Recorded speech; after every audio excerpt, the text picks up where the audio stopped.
Good day, ladies and gentlemen, and a very warm welcome to the Arman Financial Services Q1 FY22 earnings conference call hosted by Emkay Global Financial Services. We have with us today on the call Mr. Alok Patel, Joint Managing Director, and Mr. Vivek Modi, Group CFO. As a reminder, all participant lines will be in the listen-only mode, and there will be an opportunity for you to ask questions after the presentation concludes. Should you need assistance during the conference call, please signal an operator by pressing star then 0 on your touchtone phone. Please note that this conference is being recorded. I now hand the conference over to Mr. Jignesh Shial from Emkay Global. Thank you, and over to you, sir. Yeah, thanks, and good evening, everyone. I would like to, on behalf of Emkay Global, I would like to welcome the management of Arman Financial. I shall now hand it over call to Alok Patel for his opening remarks. Over to you, Alok. Thanks, and good evening to everyone as always. And thank you for taking the time out of your schedule to join us for this call and to discuss our financial performance for the first quarter of fiscal 22. So we have issued a detailed press release and an investor presentation for the quarter, and hope all of you have had a chance to review it. Before I start with the usual agenda about the business during the last quarter and the financial performance, I think it's important to mention how challenging the past quarter was, as I'm sure most of you will be aware. The number and the severity of the COVID infections, especially in the rural areas this time, was very high, and so were the fatalities. It is with great sadness I have the duty to report that we have lost 5 members of our team so far due to COVID, of which 4 passed away during the second wave.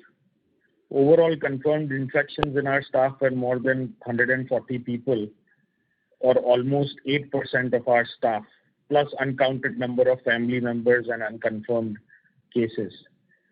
The death of any team member is obviously a gut-wrenching tragedy. However, many of our team members were taken during the prime of their youth, and so were our customers. I know most of the people listening to this call would have had close friends and family that would have been infected, hospitalized, or in the worst case, passed away. Q1 of 2020 last year was mostly about the lockdowns and the loss of income. The second wave really hit home for most of us. So before we get into the numbers, just imagine for a minute what Q1 of 21 would have been like for an average microfinance customers. No resources, minimum knowledge, lack of infrastructure, lack of access to medical care, loss of income, and the list can go on and on. So many of you have logged on today to listen to me talk about repayment rates, NPAs, and other factors, which is completely fair. However, I ask you to keep what I said in the back of your head when you contemplate and hopefully sympathize with rural India and what a tough situation they have had to go through in the past 15 to 18 months. Even during the worst month of the crisis, the resilience of our customers was showcased when 3/4 of our customers chose to pay their EMIs when nobody would have blamed them if they asked for a repayment holiday. The disruption caused by COVID second wave lasted around 8 weeks. During this time, our collection efficiency was impacted on 2 grounds. One, it was difficult for our executives to reach the customers due to the lockdowns, and second, due to the financial strain that the customers were going through on the back of closures of their business and in some cases impact on theirs or their families' health. Moreover, we cautiously kept the disbursements low and mostly serviced our renewal clients if they were accessible. However, the situation on the ground seems to have improved and somewhat normalized now with unlocking in most of the geographies, which is also getting reflected in the bounce back in the collections and the disbursements. I will now give a brief overview of our financial performance for the first quarter and post that touch upon liquidity, disbursements, and collections in more details. Coming to the brief overview of our financial performance for the quarter, at the end of the fourth quarter, our consolidated loan book stands at 785 crores, lower by 5% year-on-year, as disbursements fluctuated during the year due to the ongoing COVID crisis, especially during the Q1 FY22 due to the COVID second wave. As far as the segmental AUM, our microfinance AUM stood at 631 crores, marginally higher by 4% year-on-year. Our MSME AUM stood at 113 crores, while our two-wheeler stands at 41 crores. The two-wheeler division has seen the sharpest decline in AUM given the challenging economic environment and the lack of sales during the year, along with a healthy repayment rate. Gross total income during the quarter stood at 50 crores at consolidated level, while microfinance increased by 12% YOY to 37 crores due to higher average AUM. Similarly, our net total income during the quarter increased by 10% year-on-year at rupees 30 crores, aided by lower cost of funds. Including the additional provisions recognized during the first quarter, cumulative total provisions at the end of Q1 stood at almost 56 crores at a consolidated level, covering approximately 7.1% of the total book AUM. At the standalone level, cumulative total provisions stood at 20 crores, covering 12.6% of the total AUM, while in microfinance, cumulative provisions stood at 36 crores, covering 5.8% of the total AUM. Our net profit stood at 3.6 crore, lower mostly due to the higher provisionings and write-off cost. Consolidated GNPA stood at 5.7%, NNPA stood at 1.4% for June 21. The company provided repayment holiday between 1 and 3 months to March 2021 Level 1 standard customers in the microfinance loan book. These customers' tenures were pushed forward between 1 and 3 months. Approximately 70,000 customers were eligible for the scheme, with about 40% of them with 1 EMI deferred forward and 30% each with 2 EMIs or 3 EMIs deferred forward respectively. There were no repayment holidays provided for MSME or two-wheeler customers. The disbursement and collections, which were edging towards normalcy in Q4 of FY21, were again disrupted due to the second wave. Disbursements during Q1 FY22 stood at 122 crores. This was lower than our projections by at least 100 crores. However, given the situation on the ground and difficulty in even accessing the customers, much less evaluating them, the overall disbursements exceeded expectations. The total MSME and two-wheeler disbursements in Q1 were 16 crores and 7 crores respectively, while microfinance disbursements stood at 99 crores. Our focus was to concentrate on renewal loans of existing customers.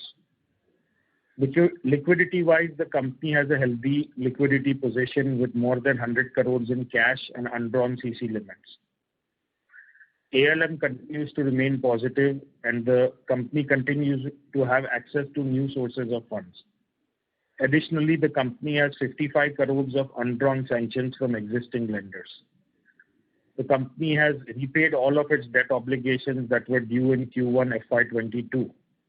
The debt equity ratio stood at 3.64x and the shareholders' equity stood at about 190 crores as on 30th June 2021. Coming to collections, consolidated collection efficiency that saw a normalizing trend during the fourth quarter of FY21 again saw a dip in the months of April and May to 88% and 78% respectively due to the reasons discussed above. The collection efficiency somewhat improved and bounced back during the month of June and July to 89% and 90% respectively. Collection efficiency for two-wheeler and MSME portfolio remains robust at 90% and 93% respectively in the month of June and 94% and 95% respectively in the month of July.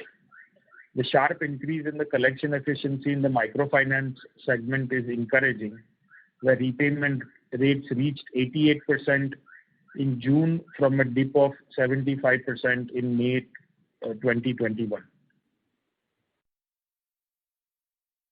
As I have mentioned previously, the segment that we service is very resilient and has a tendency to bounce back quickly.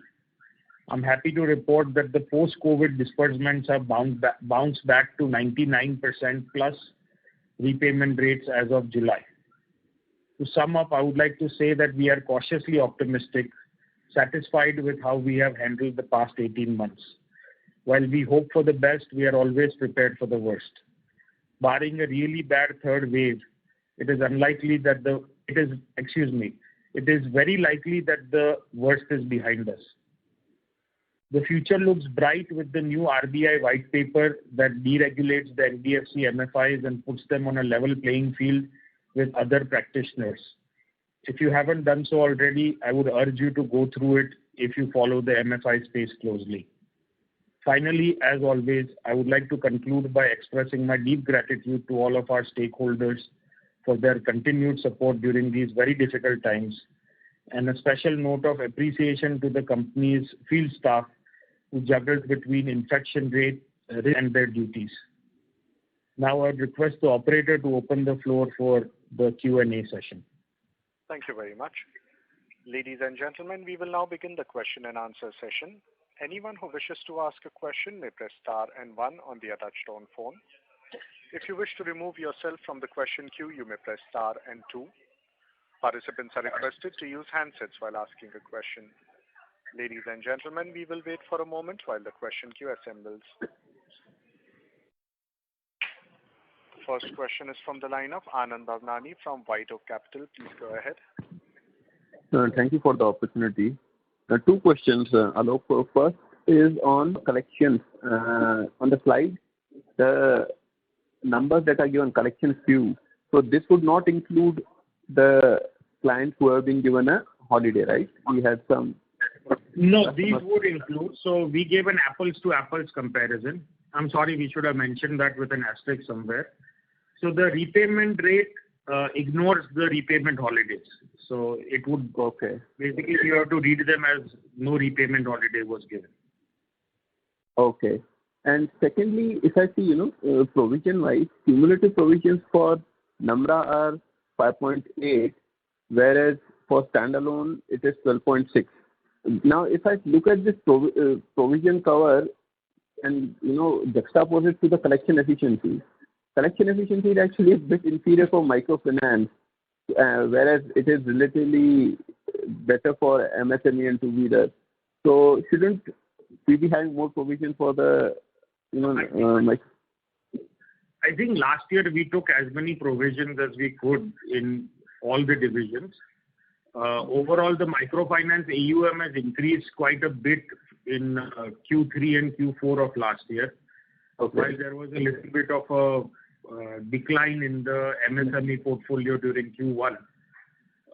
So that is one reason. The other reason also is that we have done a lot of write-offs also in the microfinance.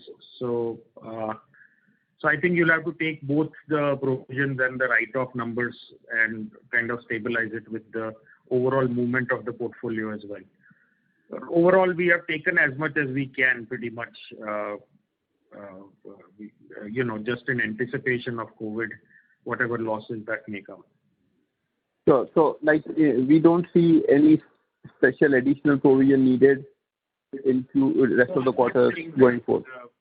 It's unlikely we'll need any other provisionings going forward as far as Arman. Because as far as the MSME and the two-wheeler portfolio, micro, it remains to be seen. So we'll need a little bit more time. Maybe another quarter's worth of provision might be required. Thank you, Alok. I'll come back in the queue. Thank you. A reminder to the participants, anyone who wishes to ask a question, may please press star and 1 at this time. Next question is from the line of Amit Mantri from 2.2 Capital. Please go ahead. Hi, Alok. Hi, what's up? Yeah, first of all, my condolences for the loss of your teammates. I'm sure the company is doing its best to support their families through this tough period. Thank you. It was a rough time for everybody, I think. Personally and business-wise. So at least we are a bit far away from it now. Hopefully it doesn't come back as bad during the third wave, if it does come. Yeah, I hope so. It doesn't come. Let's just pray for that. So in terms of the business, so which geographies were impacted? Was it the same geographies as earlier with Maharashtra lagging behind? So right now, if I were to rank as far as repayment rates goes, the first one would be UP, followed by Gujarat. So a little bit reversal there. Earlier it was Gujarat was at the number one spot. Now it is UP, followed by Gujarat.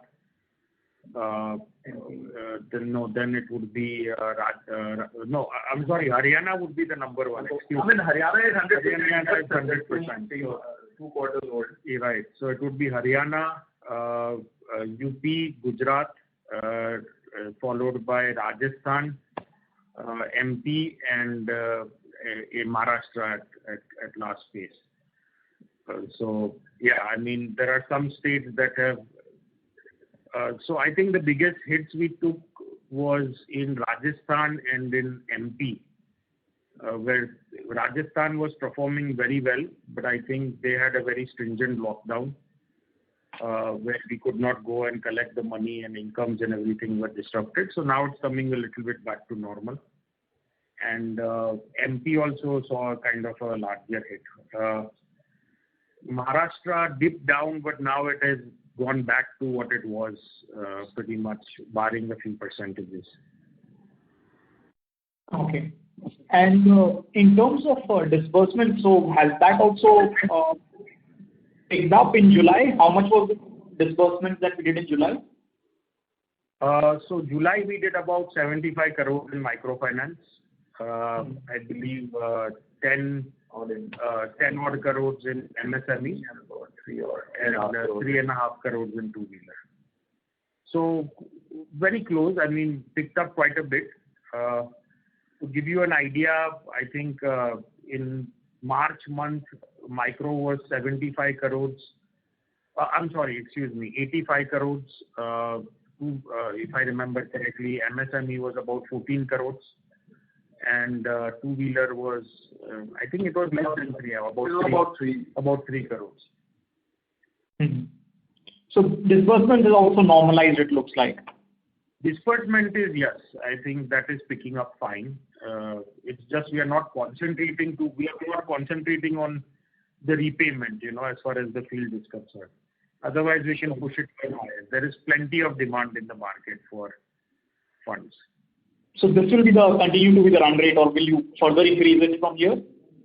No, I think it will probably go up in August. There are a lot of holidays in August, but I think we are expecting to go between 80 and 85 crores in micro this month, and about 12 to 13 crores in MSME, and two-wheeler we are expecting about 4.5 crores. Yeah, in a way, kind of reach a century this month. Yeah. So, be nice. And your the MFI yield had increased in this quarter. So how has that happened? Wasn't yields expected to come down due to decline in base rate to 8%?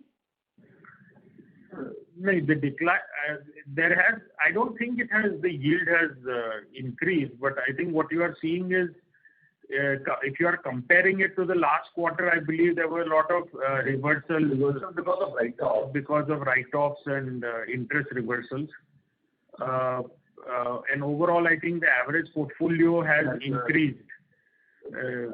Amit, last quarter, that means the quarter 4, the average AUM was about 590 crores, while the average AUM in quarter 1 has turned out to be about 640 crores.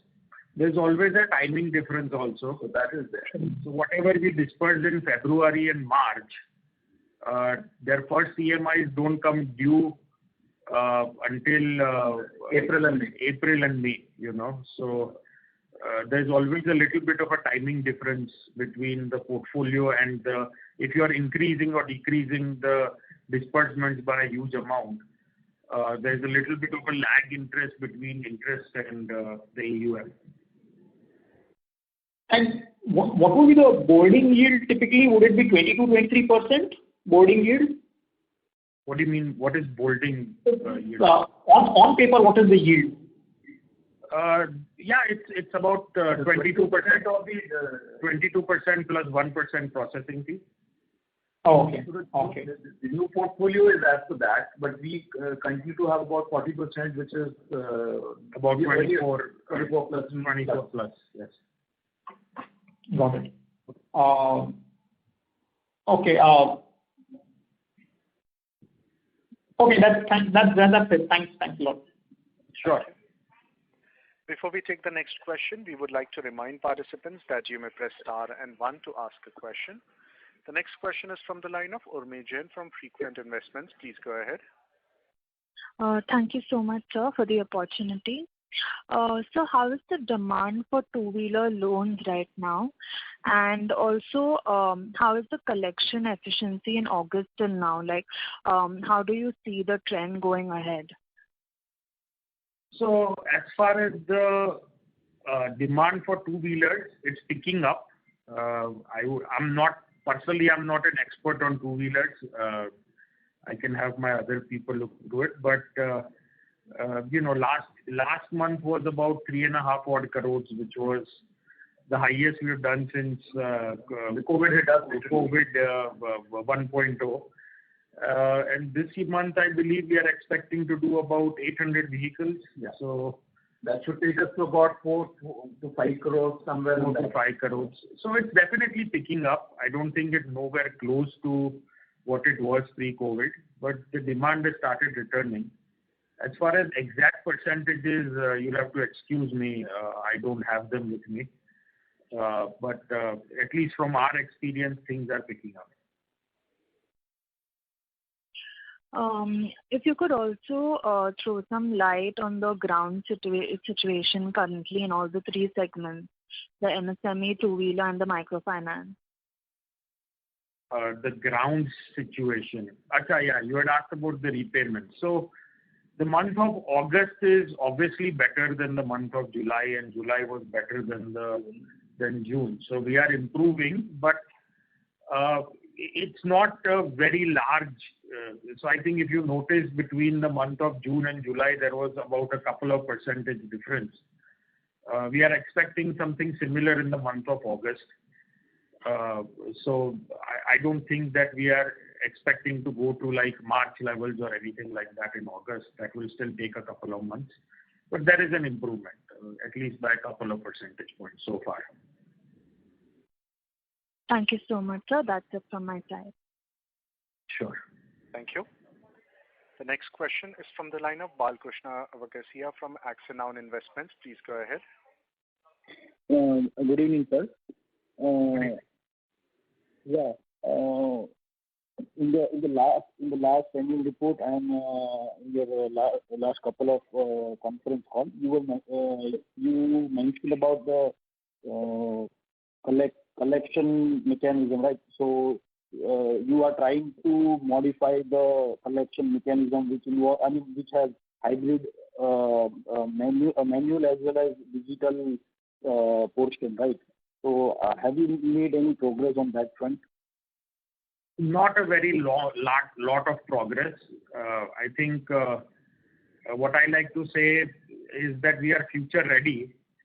So in that sense, we are, our systems are in place. We have given unique QR codes to all of our customers. We have several tie-ups with all these merchants and different payment banks. But it seems that our customers still prefer, largely speaking, to pay via cash. And I think it's going to be a slow burn. So I don't think that this is going to happen over a period of months or quarters. I think unless something very drastically changes on the ground level, I think it will still take a while. I don't know how long. But no, I guess long story short, we have not made much of a progress there. Largely also, the ecosystem is still cash in the rural India. So if the ecosystem is cash driven, we really can't expect our borrowers to go digital completely. And we will not be, we can't directly change their behaviors because the entire system needs to kind of move towards digital, not our only pushing will not really help. Correct. Well, it has to be convenient for them, right? I think you can have all the mechanisms in play. You can do UPI and Paytm and Google Pay, and there are countless solutions today. But the fact of the matter is that it was exponentially easier to convert our disbursements into completely cashless, because until the money was dispersed, the power was all on this side, right? It was all on the company's side. If you told the customers you'd have to open a bank account to get a loan, they'll do it. But what typically happens is, as soon as you disperse the money, within 1 or 2 days, the amount is withdrawn in cash by the customer. Now the power has shifted towards the customer when I need to collect the installment. So that will be a lot harder to convert. And see, in the case of disbursement, they only need to go to the bank once to withdraw the money. In the case of repayments, they need to go to the bank at least once a month, or 24 times to deposit the money. Because frankly speaking, no matter, all of these mechanisms, whether you talk about UPI or whatever platform there is to repay the money, at the end of the day, you need to have money in the bank account. Everything is connected to your bank account. So I don't think it's going to shift until it becomes more convenient for them to keep their money in their bank versus keeping it in cash. Right. So my next question is related to the same matter. If we assume that over a period of time, the digitization in the rural area will also increase. So as the education level also increases, so would that scenario threaten our business model? Because if as the digitization and access to technology increases in rural area, banks and other more sophisticated players which have access to lower cost of funds, they would be able to lend in the rural area. Would that threaten in a long term to us in a long term? No, I don't think so, because I think if you look at MFIs, we are very, very adaptable. I think if our customers are ready to shift their focus into a digital mode of payments, I am ready to service them. In fact, today that would be preferable for me. Instead of having a 2,000-person team, I can make do with probably half of that. I'm just kind of throwing numbers in the air, but it takes a lot of operations to collect on a cash mode. So I would be the happiest person to service my customer on a cashless mode. There is just one thing which we'll have to worry about, is that high touch model. One of the reasons why the customers have a very good repayment rate, barring stuff like COVID, is what I feel is that high touch model where you are not a faceless corporation. You are meeting with them at least once a month or twice a month. So that might be one of the disadvantages, but otherwise there are plenty of advantages. My operating costs will reduce. The customers' interest rates can reduce. So overall, I think if the customers are ready, we'll be ready. I don't see a threat coming externally. Okay. And my last question is related to the collection efficiency of pre-COVID and post-COVID loan book. Do you have any bifurcation on that front, or do you see any difference in the collection efficiency of pre-COVID loan book and post-COVID loan book? When I say pre-COVID, I mean the loan book which originated before the first wave. No, I don't have a bifurcation, but all I can say is that the loan that was originated post-COVID that is performed. I mean, that repayment rate went down to about 90% during the month of May.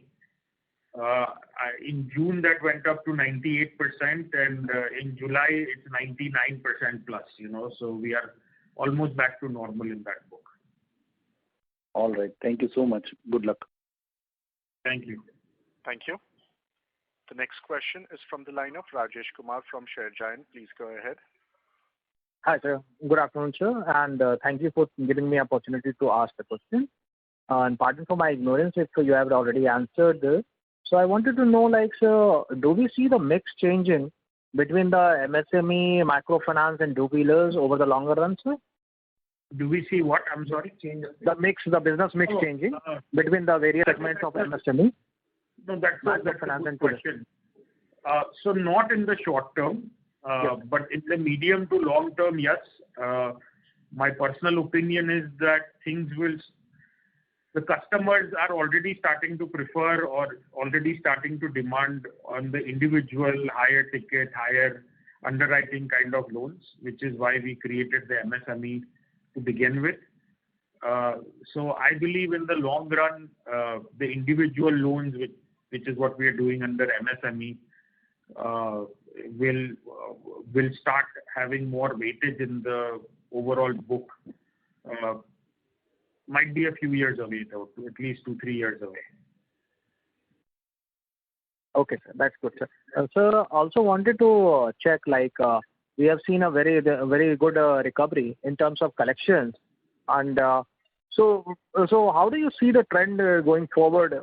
Because till July, there has been good recovery. So August, how has it been fared? And what is your outlook in the next quarter, sir? So I wouldn't call the recovery good per se. It has recovered well, but the collection efficiency, what had reached about 94-95% in March, I was hoping by this time we would reach 97-98%. And 98 plus would be a good repayment rate. It would be kind of a pre-COVID repayment rate. And I think what I had said basically to everybody pre-COVID, pre-second wave, was that we wanted to forget about COVID and just kind of move on from April 1st, So unfortunately, that did not happen. And I would not say we are back to square one, but, we definitely took a few steps forward and then took a couple of steps back. So that has been a kind of the theme of this entire COVID to begin with. Q2, I think July was on the August have started well. September will be even better. I think by the end of Q3 we should be back to at least March 21 levels, assuming that there's a good season, Diwali season and stuff. So yeah, it will take maybe a quarter and a half, roughly speaking. Okay, sir. Sir, on your growth expectations, so considering the COVID disruptions and all, so how do you see the growth in AUM panning out in FY22 and 23?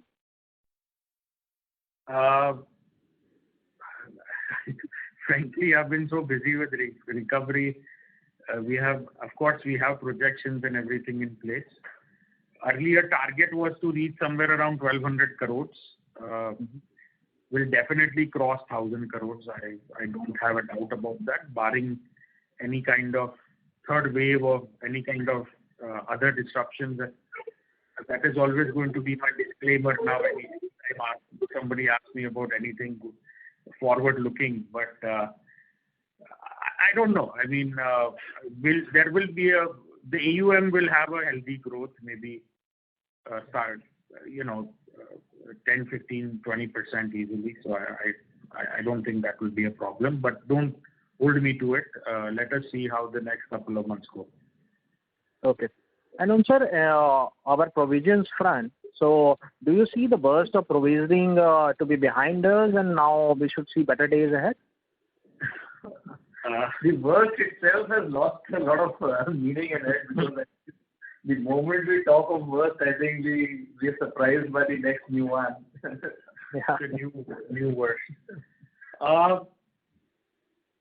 I think my answer is the same as I gave it to the previous gentleman, that I think that there's probably more than sufficient provisions at the parent Arman level for MSME and two-wheeler. I believe there is at least one more quarter of provisioning which we'll need for the micro side at least. I think that's my answer without getting into too many other details. Okay, sir. So one just last follow-up question. On the rural front, like the second wave has created more challenges compared to the first wave. So, and your business model is very much tilted toward that side. So hence, wanted to see take your view, sir. Do you see this setback in rural to have any kind of permanent impact there, or slowly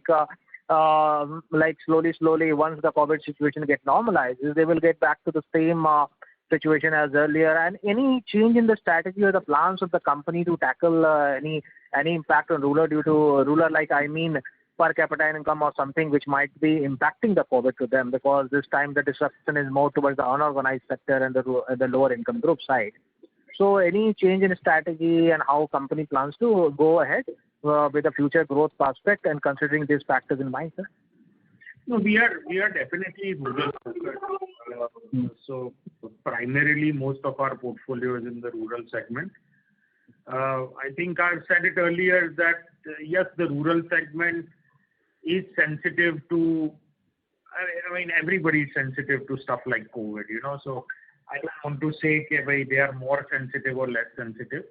Overall, I believe that the rural segment fared better during the last, FY21 lockdowns at least. I don't want to call it a first wave because it really wasn't a first wave. It was more disruptions related to loss of income due to the extended lockdowns. So I think that the rural fared better than urban. As far as this time is concerned, urban probably fared better than the rural, and this is just I'm in Ahmedabad, so I can provide a context of where I see and where I live.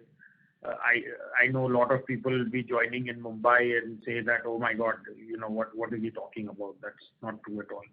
So on average, I think the urban fared better than rural this time speaking. Now, as far as our strategy, I did say that we'll probably be in the coming medium to long term be concentrating more on the not more, but giving more weightage towards the individual loan side and the sort of the higher ticket, higher underwriting kind of loan products. But we are still rural focused, and I think largely speaking, after seeing a lot of ups and downs in the last 10 years or the last 11 years for me personally, these customers are very, very resilient, so they tend to bounce back very quickly.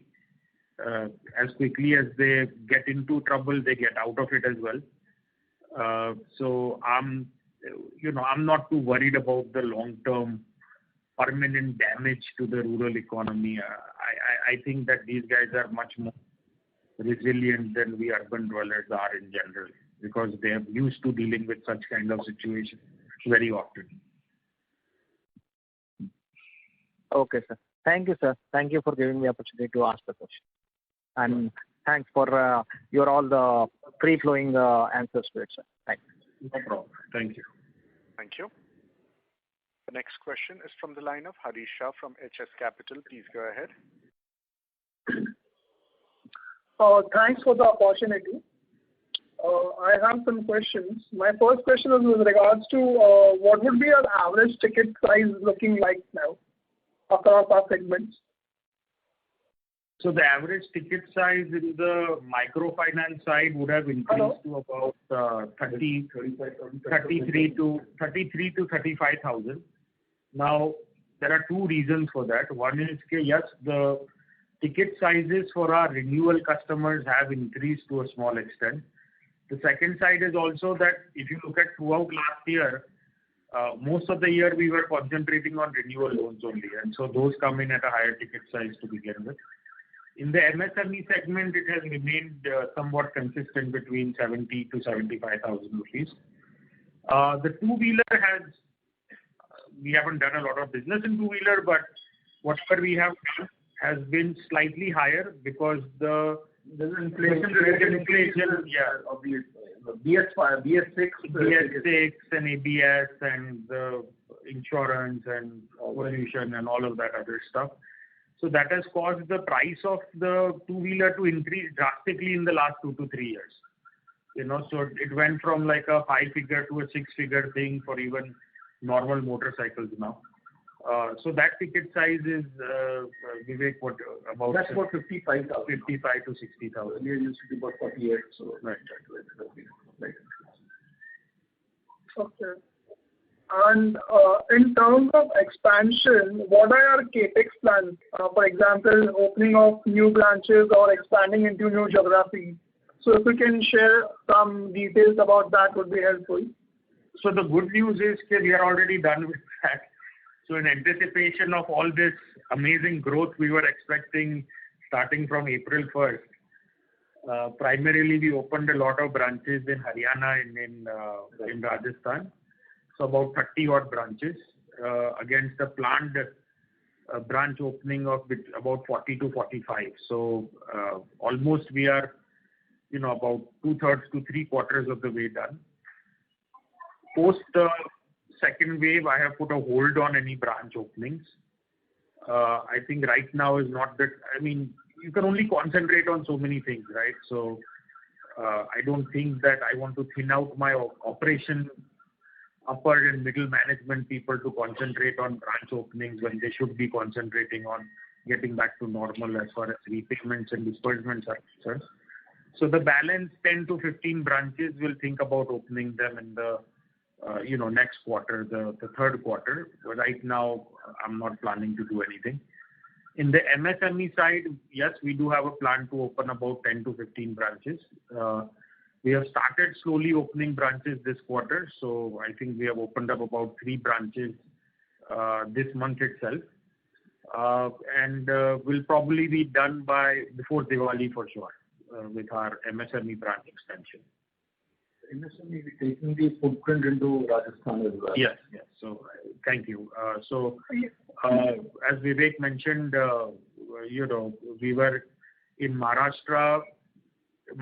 We only have a couple of branches and we've kind of put a hold on the Maharashtra expansion for MSME. Instead, we are venturing into Rajasthan, given our good experience we've had with the micro portfolio there. Okay. And so what would be the cost of opening branches? You may just give me some ballpark numbers. That would be helpful. Ballpark, it's not actually very, very expensive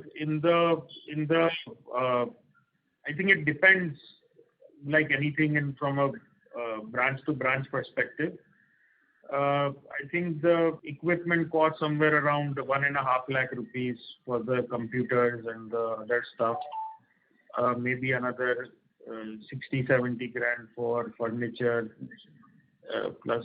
So yeah, about 2.5 to 3 lakh. You'll get everything, including the safe and the CCTV and the gas and all that other stuff. So there's a template that we follow. So whenever we open a branch, there is like a minimum amount of stuff that goes in. And then there is other things, depending on the area, there might be a safe or, different sizes of it, or, might be multiple computers if it's a regional office, more furniture. It just depends on what the need of that specific area is. But yeah, ballpark about 2.5, 3 lakh of CapEx investment. So essentially, the CapEx is not something really important for us when it comes to expansion. It is more as to whether we can have a consistent delivery in those areas and we can have a good asset quality coming up, which is having the right set of employees to man these offices is something what we should do. Yeah. So the commitment to open a branch is not dependent on the capex expense. I think it's more dependent, as Vivek said, on the operating cost side, because opening a branch is cheap, but keeping a branch running is not so cheap, So No, point taken. Yeah. I just have a last question. What would be your outlook in terms of cost of funds? So that has been reducing. I think post-COVID, every quarter that has been reducing slowly. I personally feel, actually Vivek will be the best person to answer this since he looks very closely at the liability side of things. But my personal opinion is it has still room to go down in the next couple of quarters. But Vivek, I don't know what your thoughts. I think in the last 4 quarters or so, the cost of funds has consistently come down. And for sure, we look forward to kind of getting the benefit of the reduced MCLR by the larger banks for these quarters to start reflecting on our new and even old lending. So that definitely is likely to go on. But along that side, if you look at it, I think the repo rates have stabilized. So you're not seeing any further repo cuts for last 2 quarters.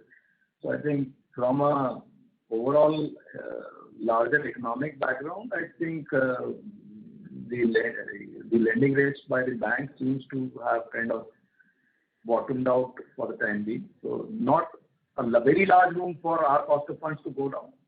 But yes, there could be further more efficiencies that can come in play and help us. But the mix could also change. And the mix could also change because we've been doing a lot of other. So last 4th quarter, we started doing market-linked debentures. Now, also structured products wherein there's some smarter returns from organizations like us has seen higher increase or higher interest. So that would definitely help us. We definitely look forward to further reduction in the cost of funds. Yeah. Nothing too drastic is the bottom line. Thank you, team, for your detailed answers. I'll wish you all the best. Thank you. Thank you. The next question is from the line of Balkrishna Vagasia from Axanoun Investments. Please go ahead. Good evening, sir. After the pandemic, okay, when we are reading in the newspapers, whether it is national or international newspaper, they are projecting that okay, big companies are getting more bigger and stronger, are getting more stronger, okay, and they have advantages of some sort or another, okay. So in our industry, of course, in terms of cost of funds, bigger player would have advantage. But apart from that, do you see that bigger players have more advantage or more efficiency in terms of getting customers or more financial stability or something like that? Well, I mean, it's an interesting question, I guess. As far as the cost of funds go, yes, I think the larger players typically have a better ratings from the rating agencies. And while I will personally disagree with that, a lot of the ratings are based on size, but let's not get into that debate because we'll run out of time. Typically speaking, yes, they do have a better control, marginally better control over their cost of funds. As far as their operating cost, I think in my experience, there are economies of scale to an extent. After that, it's not endless. Whether you are, after a while, I think whether you are 2,000 crores or 5,000 crores, unless something changes in your strategy or in your product structure, you're still going to need, one FO for every 400-500 customers, and you're going to need a chain above that, right? So overall, economies of scale will only go up to an extent. And what we have in fact noticed is that there are, at a certain level, there are diseconomies of scale. So especially when you go from a small MFI to a medium MFI, there is a lot of diseconomies of scale going on. Now, how we combat that? Typically speaking, as per the current guidelines of the RBI, whatever savings that we get as far as the cost of funds, we have to pass them on to our customers. So that is the 10% margin or the 2.75x rule that RBI has. So overall, I mean, not us, but a lot of the people in industry have become a little lazy because our customers are not very, very price sensitive. So when it comes to like bargaining for a better cost of funds, I think on the back of your mind, you always like, well, if I save 20 bips here, I'll have to pass on 20 bips to my customers, and my customers don't really care about 20 bips. So why am I struggling so much? I might as well get the fund. You know, those kinds of things. With the new RBI white paper that has come out, which is really a game changer as far as I'm concerned, I think it's important to note that stuff like cost of funds will play a huge factor, because that white paper is basically removing all margin caps. So if I save 1% in cost of funds, that 1% is going directly to my bottom line, which is all the incentive I need to try, you know, look high and low for the best possible rate that we can get. So yeah, I guess a little bit of a long answer, but I don't know if that helps you. Sure.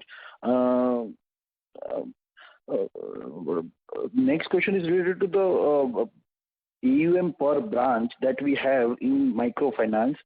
So basically, we are growing at a very high pace in microfinance. So our AUM per branch is lower when I compare that figure with that of other players.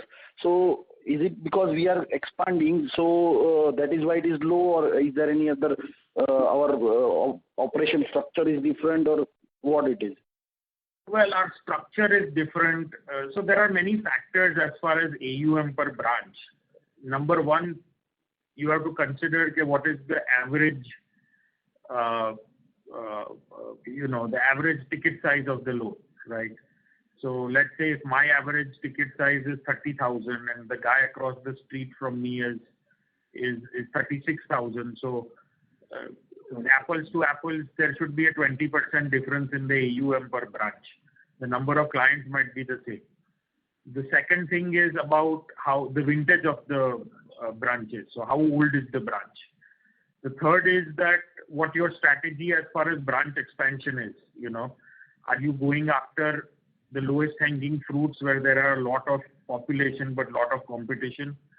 Ahmedabad, for example, or are you venturing it out into places like Kutch, where there is a low density of population and it will take you a while, but there is low competition and, in general, better kind of credit discipline?